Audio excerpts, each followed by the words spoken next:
Hi, I'm Lynn Stallmaster, casting director of Superman. Among the films that I've been involved in are The Graduate, Deliverance, and Tootsie. I want to show you a test of Christopher Reeve for the role of Superman. He's reading with Holly Palance. Wouldn't you know it? Story of my life. The single most important interview since Moses talked to God, and Mr. Wonderful is... Wish! Late. Good evening, Miss Lane. Careful, you'll... Okay, so you won't. Thank you very much for finding the time for this interview. I realize there must be many questions about me the world would like to know the answers to. So it's become important to me to have close relations with the press. Now, you really shouldn't smoke, you know. Lung cancer? Well, not yet, thank goodness. Let's start with your vital statistics, okay? Sure. Age? 30. Height? 6'4". Weight? 195. And I take that the rest of your bodily functions are what we consider normal? Beg your pardon? Well, to put it delicately, do you eat? When I'm hungry. Oh. Well, would you like a cookie? Oh, what kind? Macaroons. Thanks anyway. A glass of wine? No, I never drink when I fly.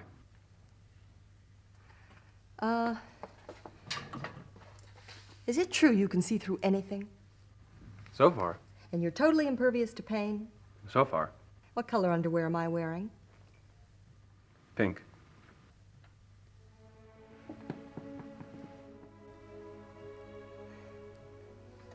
And, do you have a first name? What do you mean, like Ralph or something?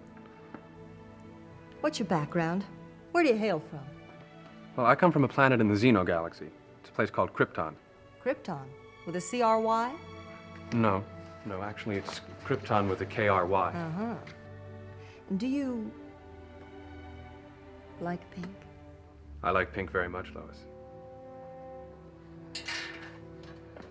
Look, just why are you? Sorry, I don't understand. I mean, why are you here? Well, there's got to be a reason for all of this. Because I'm here to fight for truth, for justice in the American way. You're going to wind up fighting almost every elected official in this country. Well, I'm sure you don't really mean that, Lois. Well, what with your strange powers... You think they're strange? Well, it's not exactly your average Joe who can deliver an airmail letter without putting a stamp on it. I wouldn't do that, Lois. That's against the law. I don't believe this. I never lie. Just how fast do you fly? Gosh, I don't really know. I mean, I've never actually timed it or anything. What do you say we find out together? Just how do you propose we do that? Take a ride with me. You mean would I like to fly? Well, I'll handle the flying myself. Well, you wouldn't drop me or anything, would you? No, of course you wouldn't. Oh, this is utterly fantastic. If only Clark could see me now. Who's Clark? Clark Kent. He's a sort of a rewrite man at the Planet. Suffers from a slight case of the dulls, if you know what I mean.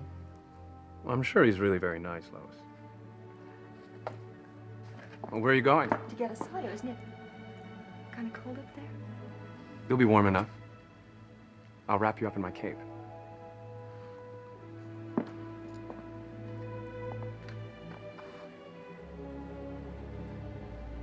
Ready?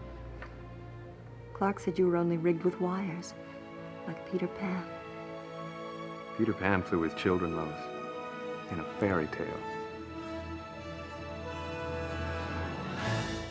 What you're going to see here is the Niagara Falls hotel scene, originally written by Tom Mankiewicz for Superman 2. Action!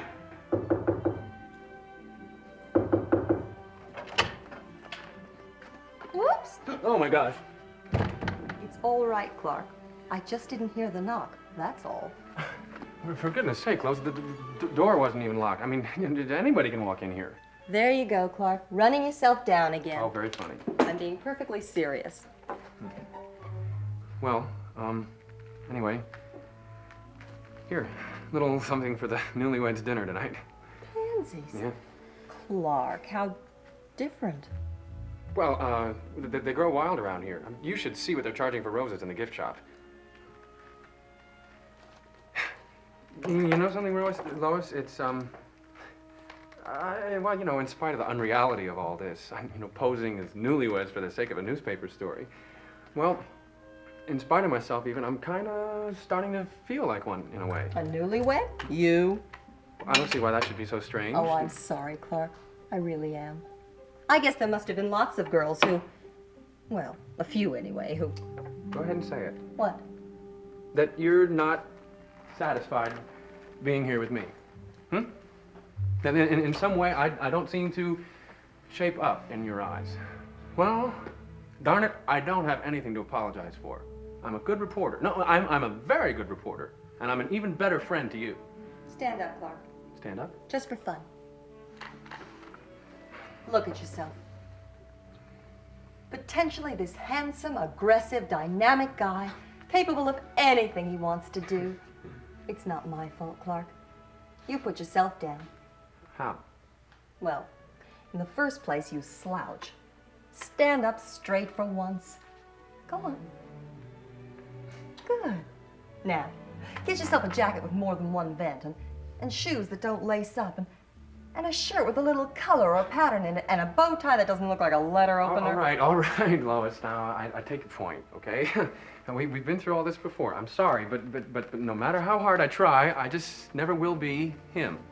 Him? Who? Who else? Superman.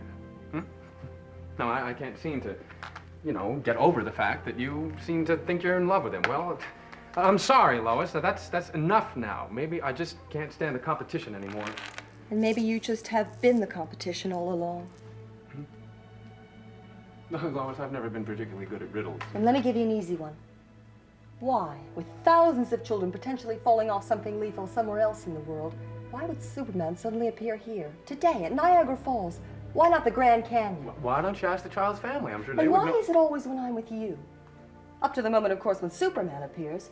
You're never there, are you? You've always just disappeared somehow, and somewhat conveniently, it's always seemed to me. I was out for hot dogs, for Pete's sake. Now, you're the one who asked me to go, And when Superman arrived on the scene, I looked over at that hot dog stand. You were gone, Clark. You were nowhere. No, I was... Darn it, Lois, I can't help it. If I had to go... You are Superman, aren't you? Lois, now we've been through this hallucination of yours before, haven't we? Don't you remember?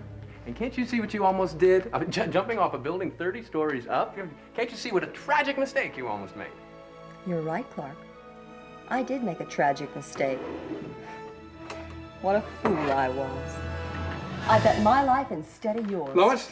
Now, Lois, don't be insane. Now, don't bother to fake it and fall down, because you'll have to Lois, get up somehow. Don't be crazy!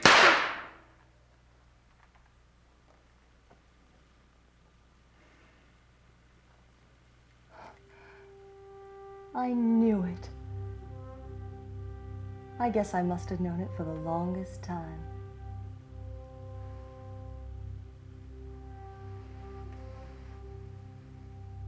You realize, of course, if you'd been wrong, Clark Kent would have been killed.